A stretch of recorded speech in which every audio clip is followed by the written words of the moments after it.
Yes, welcome back to another episode of No Garage. Today we're going to be working on the E30. We have a bit of an oil leak that we need to fix.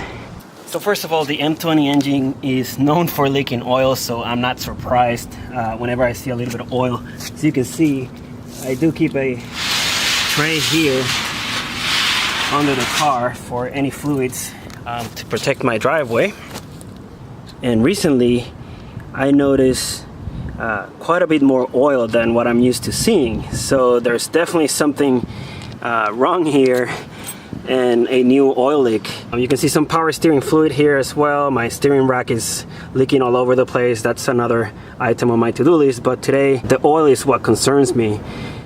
So I got underneath the car and I started looking around for possible oil leaks that I haven't seen before. And when the car was running, I started seeing the oil coming out of the oil pressure sensor right here, which was, I guess, a surprise to me. It's not something that I've dealt with before, but then searching online, I found that it is typical for this to fail and start leaking, and that is definitely, or at least I'm 99% sure, that is the root cause of the new oil leak. So we're going to be replacing this oil pressure sensor today.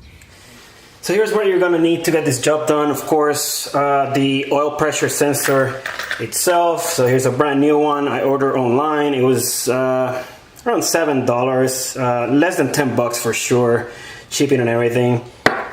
You're also going to need deep sockets, something that needs to be able to fit over the oil pressure sensor and the connector, so it needs to be deep. And there's probably two different sizes that you may need, either a 22 millimeter or a 24 millimeter, depending on the brand of the oil sensor.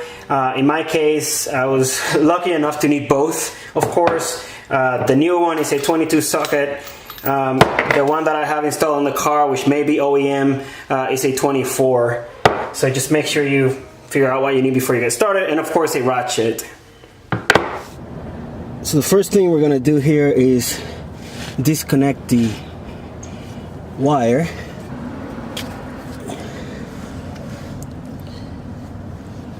And now we can just unscrew the pressure sensor and take it off.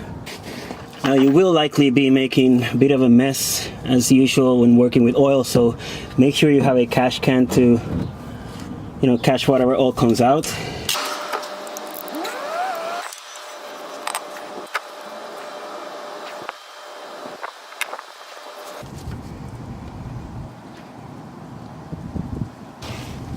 There it is.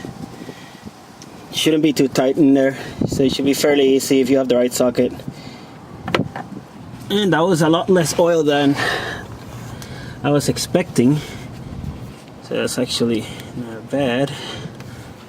Just clean up the area a little bit before we install the new one.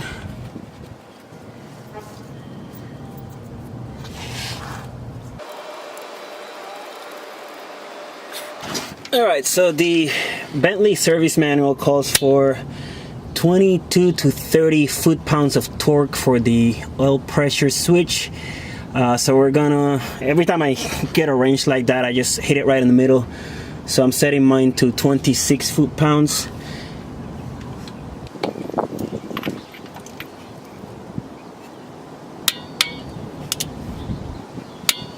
And there we go.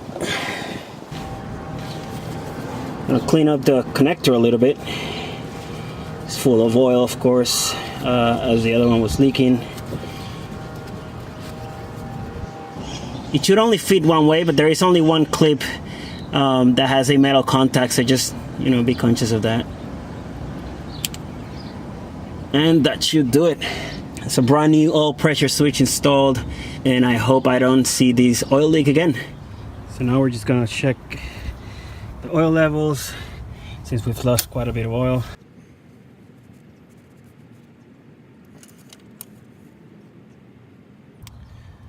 I think we're still pretty good there.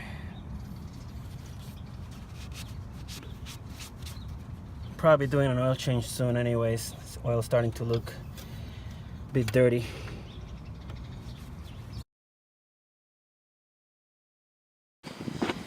So let's check out this tray again and make sure that there are no signs of oil.